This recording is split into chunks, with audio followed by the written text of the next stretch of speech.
¿Qué tal? ¿Cómo están? Muy buenas noches. Gracias por su sintonía, por acompañarnos en debate. Esta noche tenemos el gusto de recibir en los estudios a Luis Alonso Amaya, director de Protección Civil, a quien le damos la más cordial bienvenida. Gracias por acompañarnos, director. Buenas noches, Eduardo. Nuevamente gracias por su invitación. Gracias por la oportunidad de poder estar aquí, comentarle a la población salvadoreña sobre el trabajo que estamos desarrollando en el marco de este fenómeno pues, que está sucediendo en el país desde hace ya algunos días. Así es, estamos en alerta amarilla en la zona de Metapán, municipios costeros, y verde en el resto del territorio nacional. Efectivamente, comentarle que esta alerta empezó con un aviso que hicimos justo antes del día 8 de junio. Específicamente empezamos con el aviso el día 1 de junio, cuando ya habíamos tenido algún acercamiento de la tormenta Ágata, que posteriormente se convirtió en huracán, entonces que terminó afectando las costas de México, ¿no?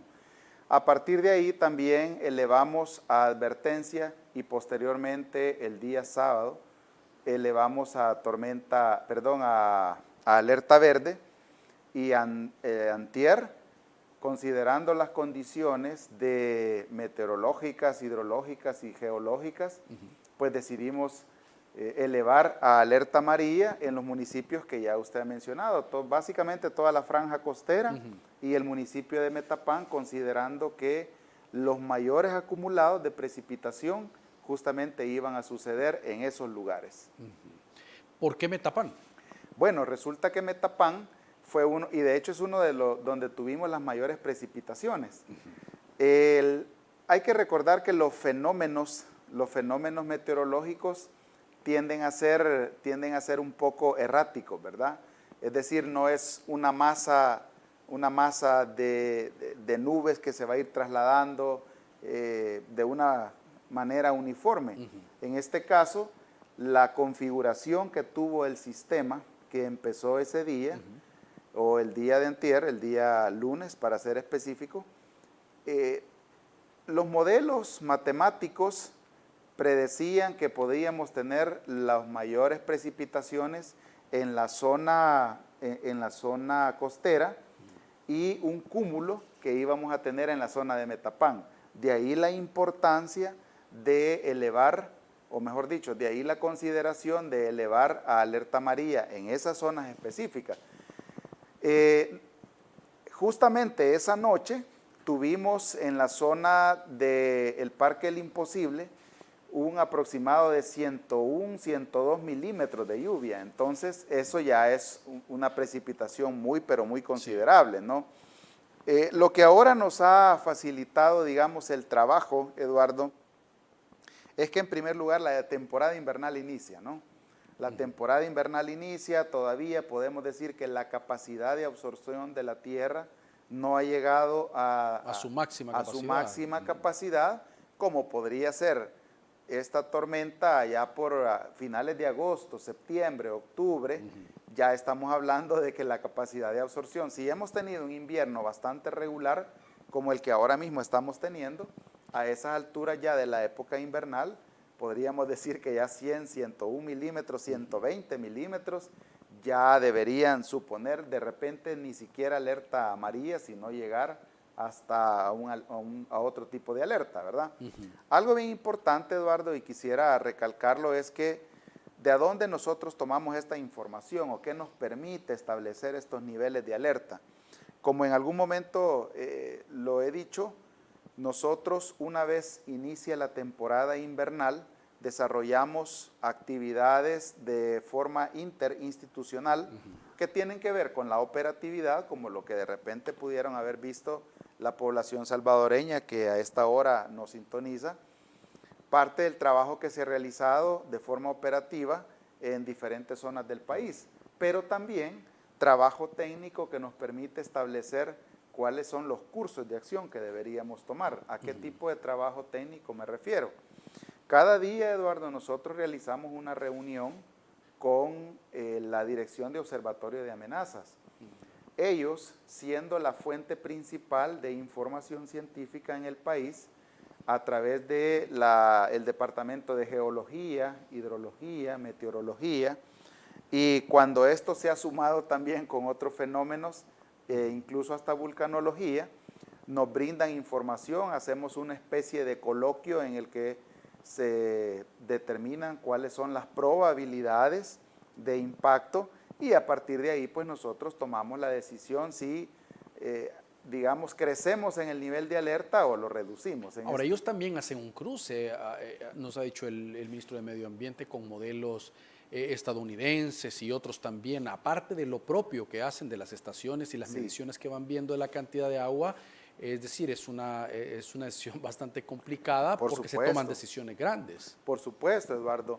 Y mire qué importante que usted lo menciona. Fíjese que, por eso digo yo que nuestra fuente principal de información científica sigue siendo hoy por hoy la Dirección de Observatorio de Amenazas. ¿Quiénes les aportan a ellos información? Bueno, como ya usted bien lo ha apuntado, ellos hacen uso de diferentes modelos, ¿no? Hacen uso de diferentes modelos matemáticos. Solo en Estados Unidos hay un promedio de 5 o 6 agencias que hacen sus propios análisis hidrometeorológicos. Entonces ellos, teniendo toda esa gama de especialistas, todo ese pool de recursos humanos que tienen, lo que hacen es consolidar esos informes y proveerle al país un informe consolidado, valga la redundancia, que nos permite a nosotros establecer cuáles son las probabilidades de impacto en diferentes zonas del país. A partir de esas consideraciones es que nosotros tomamos a bien activar o desactivar las comisiones que van desde el departamental, bueno, incluso desde la nacional, ¿no? Aunque en el nivel nacional estamos activos desde el día 29 de abril que lanzamos el plan invernal, ¿verdad? Estamos trabajando de forma tal que esperamos, o nuestro objetivo, mejor dicho, es adelantarnos a los hechos. Ahora, hoy por hoy, la población ha podido pues, qué bueno que ha sido así, ha podido identificar que algunas de las acciones que hemos realizado han tenido buenos resultados.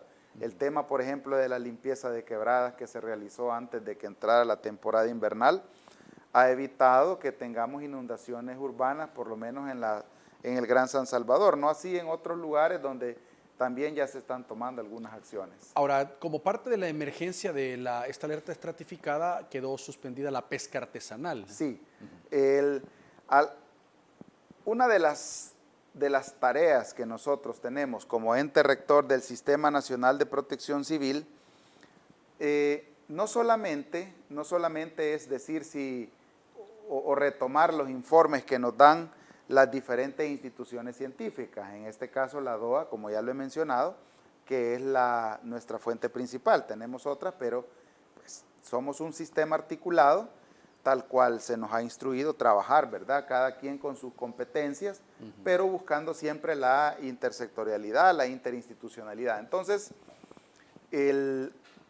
una de las decisiones que se tomaron el día de ayer, a partir de cómo se estaba configurando el meteoro, fue suspender de forma preventiva la pesca artesanal. Y estas son parte de las discusiones que se tienen con otras instancias. En este caso, la Autoridad Marítima Portuaria. Exactamente. Entonces, ellos que también tienen su red de observadores, tienen sus propios, digamos, sistemas de monitoreo. Hay que comentar también, Eduardo, hay que decirlo, que justamente en estos días, desde el día de ayer hasta el día lunes, vamos a tener el fenómeno de mareas vivas. ¿Eso qué significa? Que podemos tener un incremento en el tamaño de las olas que podría producir el volcamiento de algunas embarcaciones pequeñas, pesqueras. ¿Y lo de las mareas vivas relacionado al fenómeno de lluvias o esa parte? Esa parte. Lo que pasa es que el fenómeno de las mareas vivas básicamente tiene correlación, tiene una correlación mensual, si así le queremos llamar, ¿verdad? Entonces, ya sabemos que por lo menos una vez al mes vamos a tener ese fenómeno. Tiene que ver con la dinámica oceánica, ¿verdad? Tiene que ver con la dinámica del océano. Entonces, a partir de esos fenómenos también tomamos algunas decisiones.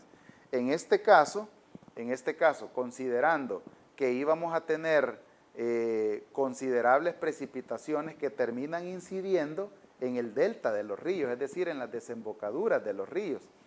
De hecho, en el río Paz, Eduardo, comentarle que, y a la población que muy amablemente nos sintoniza a esta hora, en el río Paz comentarle que tuvimos un desborde, ¿verdad? Digamos, por fortuna no ha habido mayor afectación, ¿verdad? Sin embargo... ¿Eso fue este día? Eso fue el día lunes por la tarde.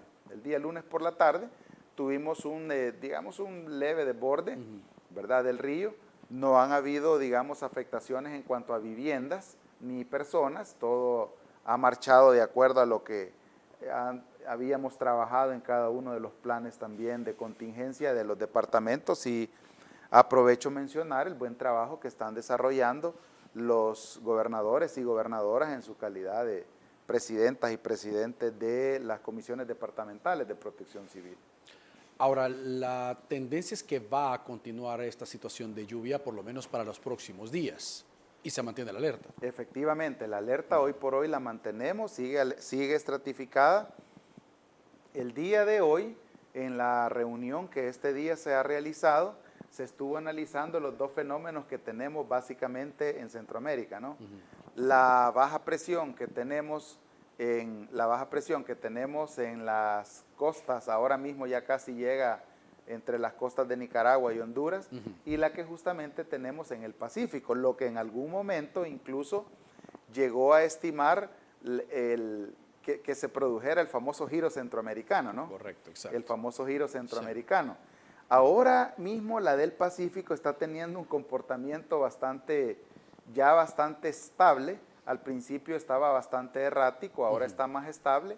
Una de las conclusiones de la reunión de este día es que ya se puede sugerir alguna probable ruta que va a seguir, y aunque no impactaría de forma muy precisa la costa salvadoreña, hay que recordar que todos estos fenómenos lo que provocan en algún momento es que la zona de convergencia intertropical suba. Exacto. Y eso ipso facto nos deja cualquier cantidad de humedad, ¿verdad? Entonces, el llamado es, Eduardo, a que nos mantengamos a la expectativa, pendientes de la información que muy amablemente ustedes también transmiten a la población salvadoreña a través de sus noticieros, acatar las recomendaciones que estamos haciendo. Quisiera comentarle que en la noche del viernes para sábado, ¿sí?, lamentablemente tuvimos 3 fallecimientos, ¿verdad? Entonces, estos se produjeron, Eduardo, y penosamente, pues, pero hay que decirlo porque hay que aceptar que en algún momento la imprudencia puede provocar este tipo de fallecimiento, ¿no? Sí. Penosamente hay que decirlo, esto se produjo por el arrastre de 6 personas, Eduardo, porque al final fueron 6 las que arrastró el río. Con el trabajo de las comisiones comunales, los equipos tácticos y todo el personal que tenemos desplegado en el territorio, se lograron rescatar con vida 3, pero penosamente pues no se pudo rescatar a otras 3 y son los fallecidos, ¿verdad? Hoy en la mañana le veíamos en vivo a las 5:30 de la mañana dando una actualización y se hablaba de ya de 6 víctimas mortales. Efectivamente, Eduardo, son 6 víctimas mortales, 3 que fueron arrastrados, una persona que falleció de asfixia por inmersión, también siempre por aventurarse, pues tirarse a un río crecido, ¿verdad? Entonces, y 2 personas que lamentablemente fallecieron en Lislique la semana anterior por un deslizamiento que soterró una buena parte de su casa, ¿no? Así es que, como parte también de las estadísticas que estamos llevando, Eduardo, desde el día 8 de junio, cuando elevamos de advertencia a alerta verde, también hemos tenido un promedio de 34 viviendas dañadas, entre daños leves y daños de consideración, ¿no? Una, digamos que la más representativa ha sido esta de Lislique, donde penosamente pues fallecieron 2 personas, ¿verdad? Vamos a hacer una pausa, por favor, acompáñenos. Estamos conversando con el director de Protección Civil hablando sobre la emergencia por las lluvias. Ya regresamos.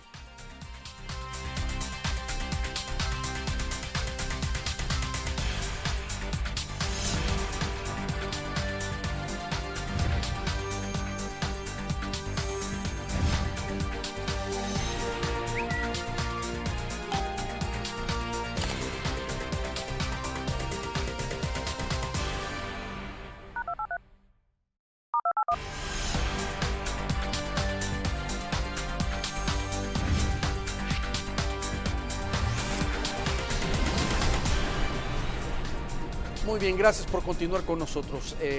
Directora, como parte del trabajo que han estado realizando, hemos visto monitoreos que han realizado, sobre todo el día de ayer, en horas de la tarde-noche, en un recorrido que lo llevó casi hasta la zona del Puerto de la Libertad, para ir verificando quebradas, ríos y algunos sectores pues, que podrían ser considerados, ya no digamos los de San Salvador, Málaga y Claro. otras zonas que puede converger y tener una idea mejor del acumulado del crecimiento de agua que pueda atender, porque ya lo hemos hablado, a veces en San Salvador no llueve, pero sí en Santa Tecla, y esa agua baja por la quebrada del Piro y termina llegando y desbordando aquí en alguna zona. Definitivamente, esa es parte también del trabajo que estamos haciendo. Hay algo bien importante que quisiera mencionar, y es que también la Dirección de Observatorio de Amenazas tiene en el territorio, digamos, un recurso muy importante que es la red de observadores locales.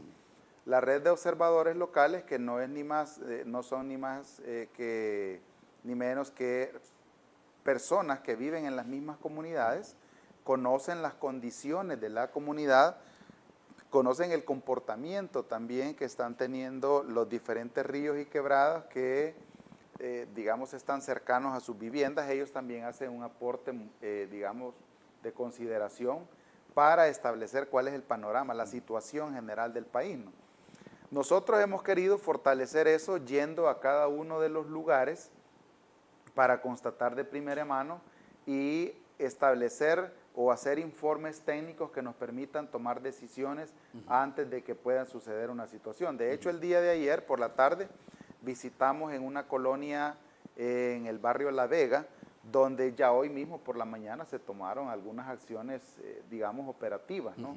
Nos hicimos acompañar del Departamento de Reducción de Riesgos de la Dirección General de Protección Civil a fin de elaborar un informe técnico que de forma conjunta con el Ministerio de Obras Públicas, y en este caso también se involucró a la Administración Nacional de Acueductos y Alcantarillados, porque hay una tubería de aguas negras pues que es responsabilidad, ¿verdad?, de ellos. Y al final, pues, lo que demostramos con esto, Eduardo, es el trabajo articulado que estamos haciendo, ¿verdad? Es la instrucción que hemos recibido del presidente Nayib Bukele, trabajar de forma organizada, articulada, a fin de que cada quien cumpla con su tarea, con su cometido, pero teniendo, insisto, un objetivo principal que es atender las necesidades de la población salvadoreña, ¿verdad? Los pequeños derrumbes que se han podido dar en algunos tramos de carretera no han sido pues, muy grandes, gracias a Dios. Sí. Hasta el momento los ha atendido Fovial y Obras Públicas. Como parte de esta coordinación, me imagino, se informa, está bloqueado tal vía, hay un riesgo y llega la maquinaria, porque la hemos visto desplegada en algunas zonas. Ese es el procedimiento, Eduardo, ese es el procedimiento. Comentarle que también han participado, en total hemos tenido 74 vías obstruidas. Se han hecho 74 intervenciones en diferentes zonas del país, la carretera panorámica, la carretera que conduce, bueno, algunas de las carreteras que van en toda la cadena montañosa, en la franja central, en la cadena volcánica, la ruta Huayúa, Apaneca, Salcuatitán, Santa Ana. Entonces hemos tenido algunas intervenciones en cada una de estas carreteras, insisto, en total han sido 74 intervenciones.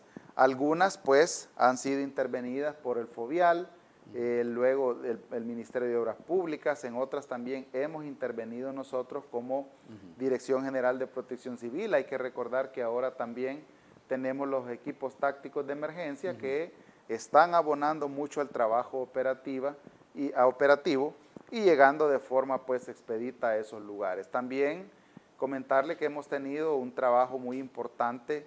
Bueno, ahora mismo también participamos como el equipo de salvamento acuático, justamente de Protección Civil, en la recuperación del cadáver de una señorita que ayer, pues, penosamente estaba haciendo turismo en la laguna de Olomega y, pues, falleció, ¿verdad?, por asfixia por inmersión.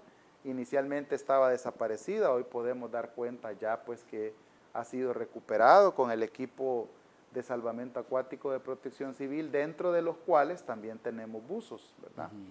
Entonces, gracias al buen trabajo que ellos han realizado, ya hoy podemos decirle a la familia que en el corto plazo pues se hará toda la tramitología necesaria de medicina legal, fiscalía, policía, para que les sea entregado el cuerpo a la familia, ¿verdad?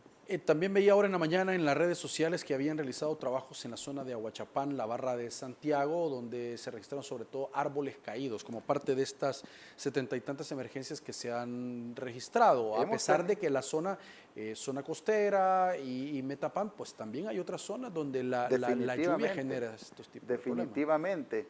Algunos, y le cuento que algunos árboles han sido de bastante diámetro, así, de un tamaño considerable. Ha sido un trabajo muy importante que ha estado realizando tanto, insisto, como el Cuerpo de Bomberos, la Policía Nacional Civil, los equipos tácticos de la Fuerza Armada. Han sido una buena cantidad de árboles, le cuento, Eduardo, han sido una buena cantidad de árboles. Aquí quisiera aprovechar también hacer el llamado a la población salvadoreña que si tienen árboles en sus casas de habitación, pues hay que considerar que apenas está empezando la época invernal, ¿verdad? Apenas estamos empezando, seguimos influenciados por el fenómeno de la niña, eso significa que si estas condiciones persisten, pues vamos a seguir teniendo lluvia, ¿verdad? Vamos a seguir teniendo lluvia. Aprovecho, insisto, invitar a la población que se ocupen de descopar los árboles que tienen en sus casas de habitación. No hay que esperar hasta el momento en que ya tenemos la tormenta encima. Yo no digo que no se puede hacer el trabajo, como no, pero hay que considerar también el riesgo que se corre de escalar un árbol húmedo, ¿verdad? Entonces hay que buscar el momento propicio para trabajar el descopado y, si es posible, pues el talado del árbol, siempre y cuando se cumpla con toda la normativa que establece el Ministerio de Medio Ambiente y las alcaldías para poder hacer eso, ¿verdad?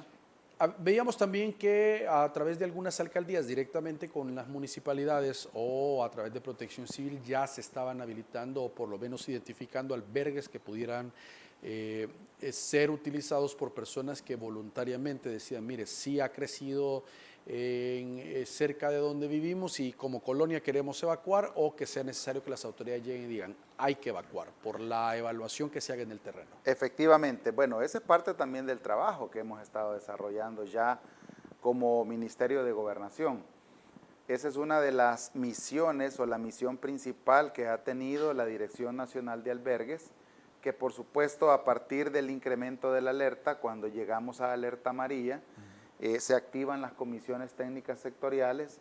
Estas comisiones, Eduardo, integran o son parte, digamos, del concepto operativo que tiene el país para resolver problemas puntuales a partir de 8 funciones principales: la seguridad, el albergue, la salud, la logística de asistencia humanitaria, la información científica, que es clave para saber cuál es el rumbo que debería tomar no solamente los estados de alerta, sino con cada estado de alerta las acciones concretas que deberíamos desarrollar, ¿verdad?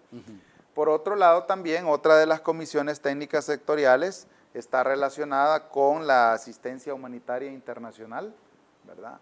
En el entendido que si en algún momento se declarase un estado de emergencia o un estado de desastre, pues ya en ese preciso momento entra ya, digamos, en el juego de evaluar la necesidad de hacer una solicitud de asistencia humanitaria internacional. Pues, cada una de estas, digamos, funciones está coordinada por un ministerio o por una instancia en particular.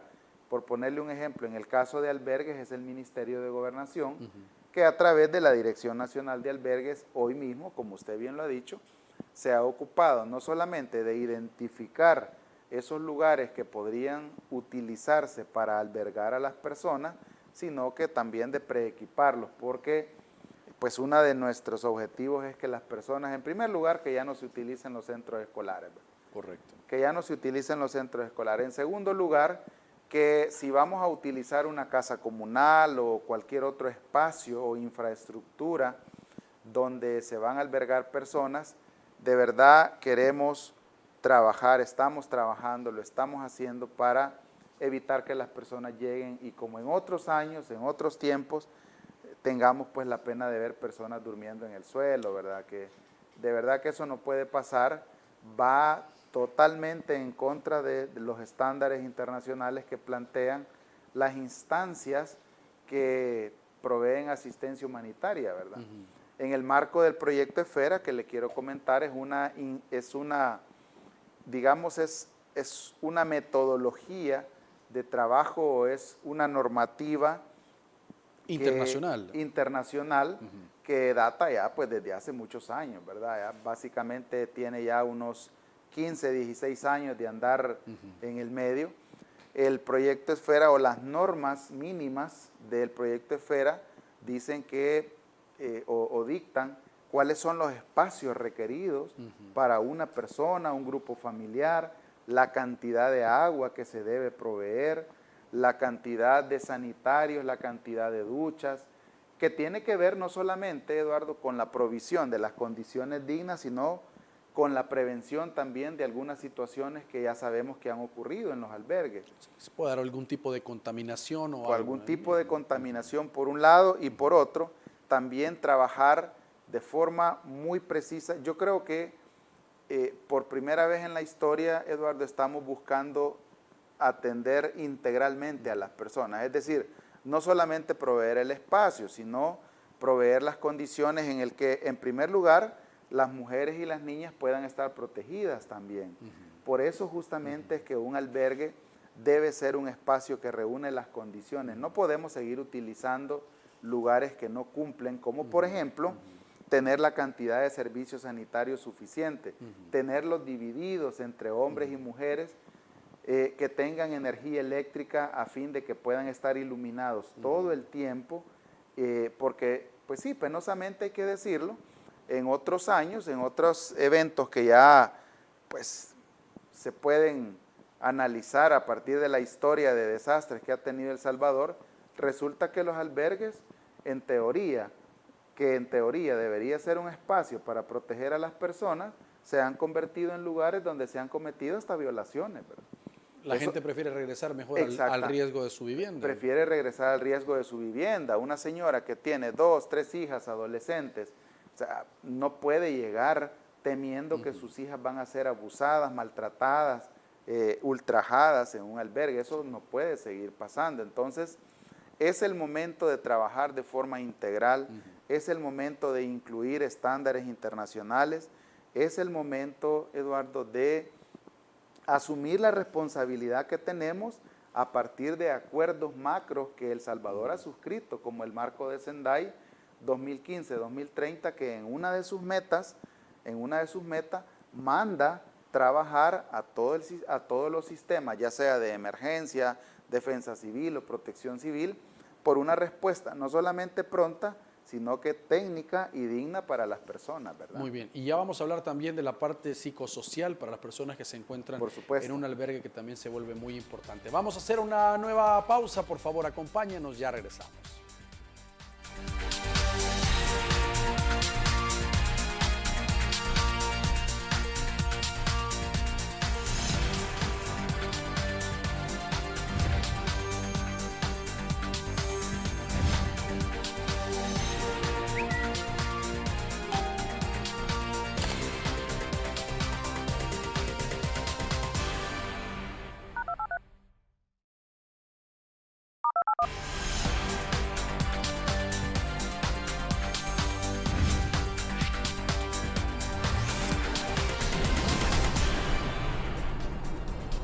Muy bien, gracias por continuar con nosotros.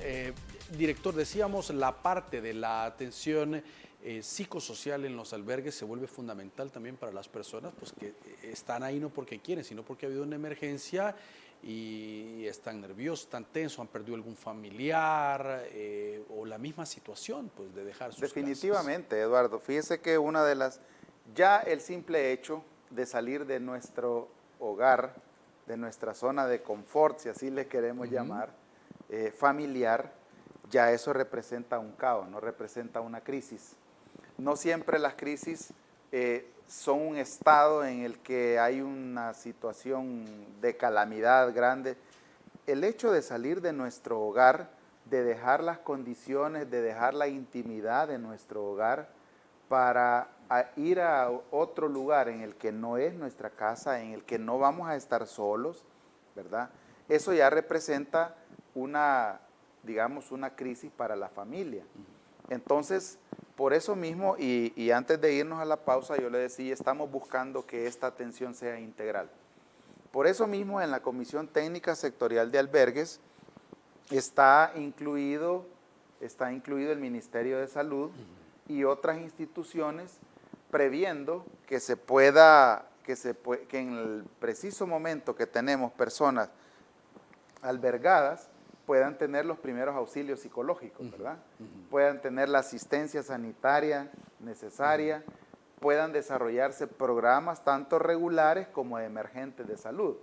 Hay que pensar que en los albergues temporales, una vez tenemos ya, digamos, cierta cantidad de personas, hay que pensar en que hay que abastecerles de agua, hay que abastecer, cuidar la manufactura de alimentos, para prever que no vaya a haber una intoxicación alimentaria o cualquier otro tipo de problemas relacionados con enfermedades del aparato digestivo. Entonces, estamos trabajando de esa forma. No es la dirección de albergues, por supuesto, la que está liderando el trabajo, buscando los lugares, equipándolos con todo lo necesario, pero también ellos están trabajando de forma muy articulada con el Ministerio de Salud, con la Administración Nacional de Acueductos y Alcantarillados, la Policía Nacional Civil, que proveen la seguridad en cada uno de los albergues. Y por supuesto, esto también incluye la organización del trabajo que están haciendo las comisiones departamentales y municipales de protección civil. Hace algunos días tuvimos la oportunidad de hacer un recorrido por algunos albergues y veíamos el albergue de Zaragoza, el albergue también de San Martín y el de Soyapango, en el que pues con mucha alegría hemos podido constatar que hasta tienen una sala cuna, ¿no? Un espacio que va a servir para que los infantes, ¿verdad?, o lactantes puedan tener su propio lugar donde poder estar, mientras sus padres pueden apoyar las tareas que siempre se desarrollan en un albergue, tareas relacionadas con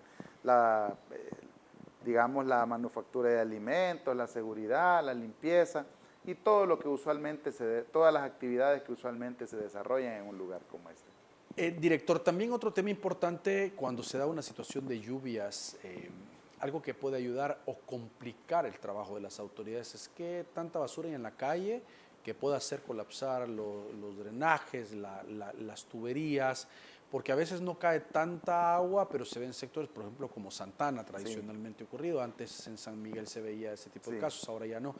Pero de repente si ni llovió tanto y se inundó, y es la acumulación de basura o un deficiente sistema ya obsoleto quizás de drenaje. Pero ahí es un trabajo municipal, pero también un trabajo, una colaboración de la ciudadanía, no lanzando basura. Nunca deberían lanzar basura, pero menos era una situación de lluvias. Claro. Hay algo en lo que me gustaría ser muy enfático, Eduardo, y es que yo creo que en la seguridad, en nuestra propia seguridad, todos tenemos una responsabilidad. Todos absolutamente somos responsables. De hecho, Eduardo, la protección civil se basa en 3 premisas. La primera, pues, ¿qué estoy haciendo yo para hacerme de un ambiente seguro, ¿no? ¿Qué hace Luis Amaya? ¿Qué está trabajando para hacerse de un ambiente seguro? La segunda premisa, ¿qué hace Luis Amaya para asegurar el bienestar de su familia? Asegurar que su familia va a estar en un entorno seguro.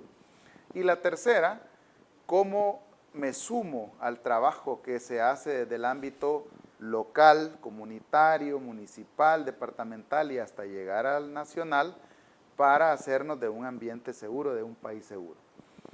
Estando claro de que en cuanto a fenómenos como las inundaciones urbanas, por ejemplo, que tienen mucha incidencia a partir de qué tan bien o qué tan mal dispongo de los desechos que produzco, yo creo que todos, absolutamente todos, tenemos algo que aportar, tenemos algo que hacer. Parte de las acciones que desarrollamos previo a esta temporada, Eduardo, fue la limpieza de quebradas. Y ahora mismo lo hemos retomado de nuevo. De hecho, ahora por la mañana, ahí por las 5:30, 5:45, estábamos en la quebrada San Antonio, entre el límite de San Salvador y Mexicanos, porque hemos aprovechado la pausa de la lluvia para seguir con ese trabajo. Momentáneamente lo suspendimos porque tampoco podemos arriesgar al personal que entra a la quebrada. Hemos retirado cualquier cantidad de basura, Eduardo, cualquier cantidad de basura. De hecho, ahora los medios pudieron constatar, los medios que muy amablemente nos acompañaron, pudieron constatar que en el preciso momento que estábamos limpiando, en el preciso momento que nuestros compañeros, los bomberos, equipos tácticos, estaban limpiando la quebrada, a pocos metros una persona estaba tirando basura, ¿verdad? Entonces, eso no puede seguir pasando. Yo creo que todos tenemos que asumir la parte que nos toca y hay que pensar también que con cada bolsa de basura que yo arrojo a una quebrada o a la calle también, Eduardo, estoy provocando en cierta medida que se produzcan las inundaciones, ¿verdad? Claro. Hay que pensar en que todos esos desechos en algún punto van a ir a parar. A algún punto van a ir a parar. Algunos, pues, infortunadamente llegan hasta el mar, ¿verdad? Llegan hasta el mar provocando la contaminación que ya todos sabemos que se produce. Pero otros quedan en remansos que tienen las mismas quebradas. Las quebradas no son uniformes, no funcionan como una canaleta que se puede hacer en una obra de construcción. Las quebradas tienen algunos remansos donde se forman esos cúmulos de basura que cuando hay crecidas, como las que se suelen tener después de una tormenta que deja consideraciones importantes, lo que hace es sacarlos de esos espacios, de esos lugares, de esos remansos y van a taponar, ¿verdad? Van a taponar y a partir de ahí se producen pues todos los problemas que ya hemos tenido. Es cierto que la capacidad hidráulica en algunas colonias se ha perdido, eso es notorio, pues hemos crecido, ¿verdad? Esto tiene también que ver con digamos, la poca visión que se tuvo en otros años de crecer ordenadamente, ¿no? De gestionar el desarrollo territorial. Entonces, es cierto que las tuberías han perdido la capacidad hidráulica, la capacidad de drenaje, pero si a eso le agregamos que los taponamos, ¿verdad? Sí. Que arrojamos cualquier cantidad de basura, pues es obvio que vamos a tener una respuesta, ¿no? Y esa respuesta no le podemos llamar de ninguna otra forma que no sea inundaciones urbanas, ¿verdad? Ahora, en cuanto se genera un tipo de inundación en una vía, en un tramo de carretera o algo, también es un llamado a la población a no arriesgarse. O sea, hemos visto gente que el agua le llega casi a la ventana y ahí van tratando de cruzar algunos caminos y uno dice, wow, o sea, ¿por qué arriesgar la vida? Hay que pensar, Eduardo, y qué bueno que lo menciona, fíjese que hay que pensar que las inundaciones urbanas en la mayoría de los casos, Eduardo, son pasajeras. Todas las inundaciones urbanas son pasajeras. No existe una zona en ninguna de las cabeceras departamentales donde tengamos un lugar que está permanentemente inundado. No existe. Entonces, hay que pensar en que la inundación va a parar, va a pasar. Claro, nosotros estamos haciendo nuestro trabajo también. Con los equipos tácticos de emergencia, mire, hemos hecho una inversión increíble en bombas achicadoras. Hemos hecho una inversión increíble no solamente en la compra del equipo, sino en la formación y capacitación del personal, con el afán y con el objetivo, en primer lugar, de que estas situaciones no pasen. En segundo lugar, de restablecer a la brevedad posible la conectividad vial, por ejemplo, en el caso de la 49. ¿Verdad? Correcto. Si hacemos cuentas, Eduardo, que al final de la 49 hay uno de los hospitales más importantes del país, el Hospital de Niños Benjamín Blum, que es un hospital de tercer nivel. Sí.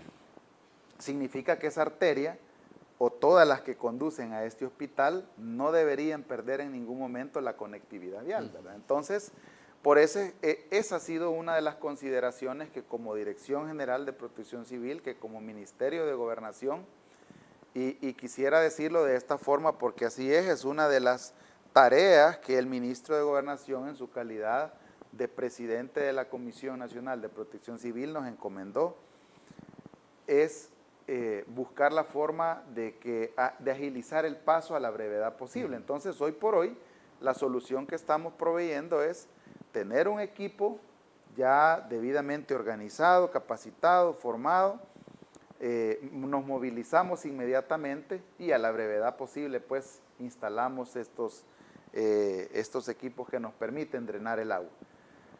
Algo bien importante que quisiera decirle a la población es que no nos aventuremos, ¿verdad? No nos aventuremos, hay que pensar, penosamente hemos visto que no solamente en la 49, sino en otros lugares, allá por ejemplo en el Cantón El Brazo también, carretera a San Miguel, penosamente hemos visto que con el afán de querer pasar rápido, nos aventuramos, nos metemos con el vehículo y ¿qué terminamos haciendo? Bueno, no solamente dañando el vehículo, se apagan, se para todo el tráfico después y aunque después cede la inundación, hay que buscar la forma de mover todos esos vehículos que se han quedado. Entonces, no hay que aventurarnos, ¿verdad? Nosotros hemos venido insistiendo en estas zonas donde ya sabemos que de repente se producen algunas inundaciones, estamos haciendo lo necesario para que no se produzcan.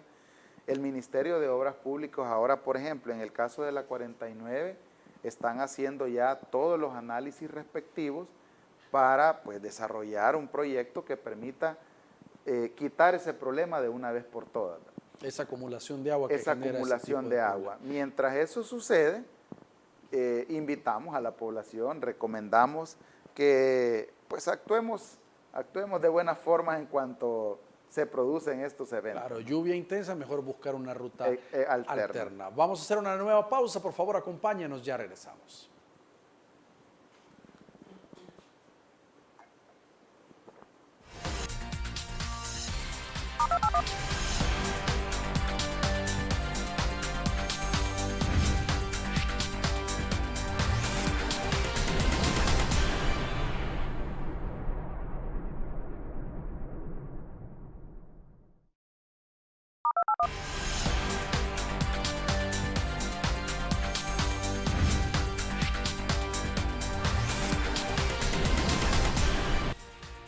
Muy bien, gracias por continuar con nosotros. Director, unas recomendaciones que siempre son fundamentales y básicas, digamos, ante una situación de lluvias o fenómenos que puedan afectar el país. Lo primero, si no es necesario salir, no hay que hacerlo. Es decir, me refiero a un fin de semana, gente que diga, voy a ir a la zona de la montaña, pues si están diciendo que va a haber una lluvia muy intensa, mejor reprogramar y no hacerlo. Ahora, si tiene que hacerlo, es importante los números de emergencia, un kit también en casa, ¿verdad? Si vive en una zona vulnerable, una lámpara, batería, o sea, tener toda una previsión en casa de cosas que podría utilizar de ser necesario. Efectivamente, Eduardo, nosotros hemos insistido mucho en las recomendaciones que hemos estado haciendo, no solamente a través de los espacios que ustedes muy amablemente nos brindan, sino también de manera muy insistente a través de las comisiones departamentales, municipales y comunales de protección civil.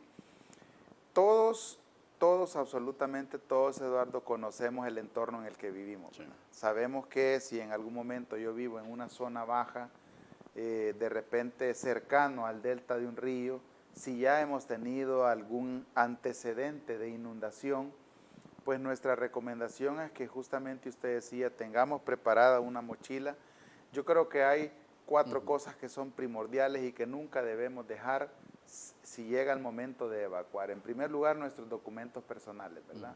Eso es muy importante. En segundo lugar, documentos de propiedad de la vivienda que sabemos que pueden resultar dañados, pues si el nivel de la inundación llegara a ser de consideración.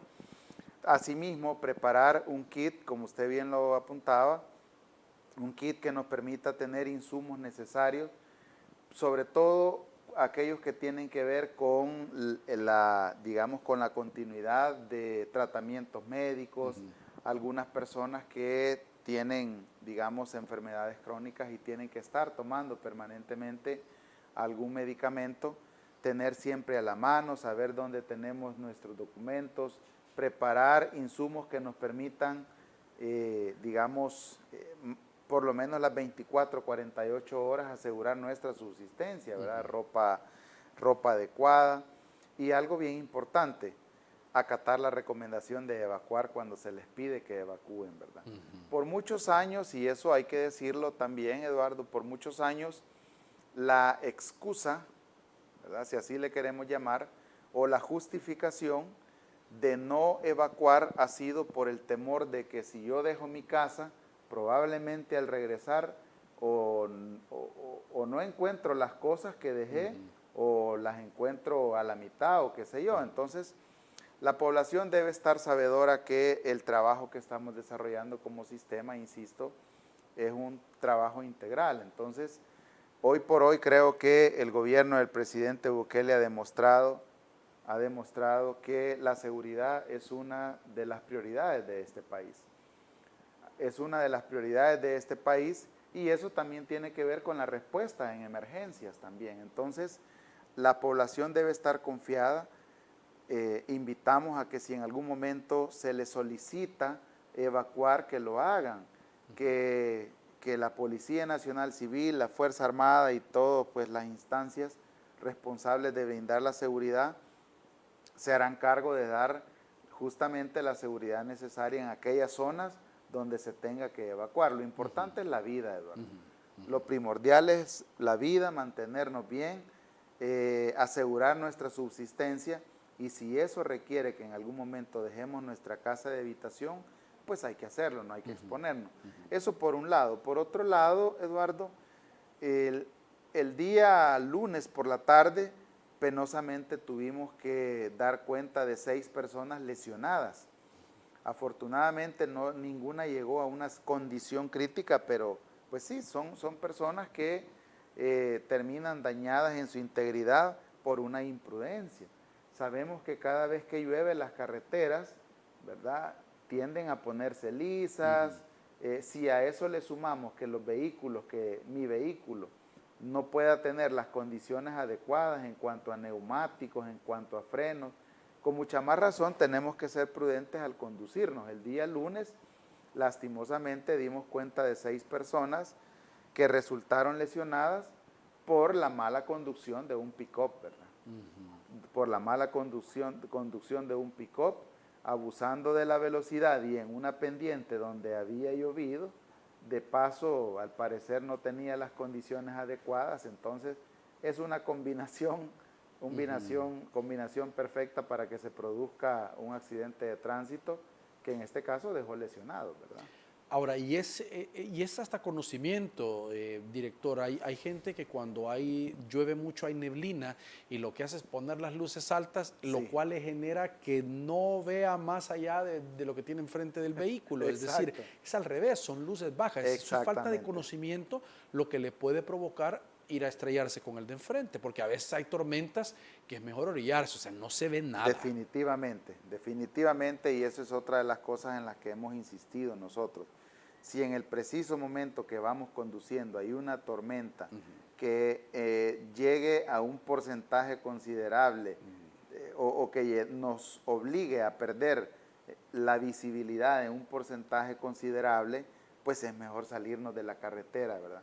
Yo insisto, como en el caso de las personas que deciden aventurarse a cruzar una calle donde tenemos una inundación y terminan con el carro detenido, en este caso yo creo que es mejor perder unos minutos de nuestro tiempo, ¿verdad? Esperar que la tormenta pues pase, esperar que las condiciones sean óptimas para seguir conduciendo, que arriesgarnos a perder o a tener desde daños materiales hasta daños personales que al final pues son lamentables y en algunos casos hasta irreparables, ¿verdad? Pero es un tema a veces cultural, ¿verdad? A veces ya está 5 o 6 de la tarde poniéndose la tormenta, ya lloviendo, y la gente ya va a salir y dice, me voy a ir rápido antes de que se ponga peor. No, a veces solo se vuelve el caos vehicular de todo el mundo que se atasca cuando está lloviendo, y quizás 15 o 20 minutos después ya pasó la tormenta, sí, y ya quedó el gran tráfico en todos lados. El caos vehicular quedó, y eso lo hemos visto, sobre todo en algunas zonas ya conocidas de la región metropolitana. Con mucha más razón hacer énfasis en que, como usted dice, digamos que es un tema cultural también, ¿verdad? Pero yo creo que en el cambio de la conducta, Eduardo, todos tenemos también una responsabilidad. Sí. Entonces, como Sistema Nacional de Protección Civil, nosotros de verdad estamos trabajando con el fin de poder resolver esos problemas puntuales, pero nuevamente todos, absolutamente todos, tenemos algo que aportar, ¿verdad? Existe un dicho que dice protección civil somos todos, que de repente suena así como muy simplista, ¿verdad? Pero sí hacemos el análisis de que cada quien tiene algo que hacer o algo que aportar con respecto a la seguridad, pues definitivamente la protección civil la hacemos todos, ¿verdad? Las instancias, tanto de coordinación como operativa, nos hemos preparado, hemos dispuesto de todo lo necesario, se ha hecho una inversión muy, pero muy considerable a fin de poder dar la respuesta no solamente rápida, sino que con el nivel técnico que se ocupa. Pero también pedimos a la población que colabore, que acate, que no abusen de la velocidad, que no se aventuren a cruzar ríos y quebradas, ni caminando, ni en vehículo, porque al final dicen, no, como el vehículo pesa, yo paso. Y vea usted agua que no hay tales, ¿verdad? no, definitivamente no. O sea, hay ríos que tienen una capacidad hidráulica Sí. y con una fuerza increíble que termina arrastrando el río, como hace 3, 4 años, ¿verdad?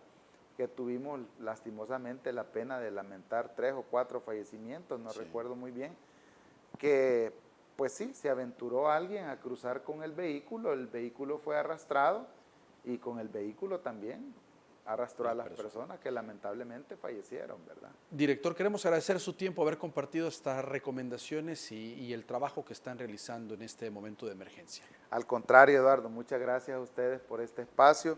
Agradezco la oportunidad de poder venir y hacer énfasis en todo el trabajo que estamos desarrollando y, por supuesto, insistir nuevamente en las recomendaciones que hacemos a la población de mantenerse informados, acatar las recomendaciones y hacer todo lo necesario para mantenernos en un ambiente seguro, ¿verdad? Así es, gracias, director, y a ustedes estar pendientes también de los canales oficiales con la información que se esté proporcionando al respecto y que no pase a más esta situación de lluvias en nuestro país. Gracias por su sintonía, los esperamos mañana.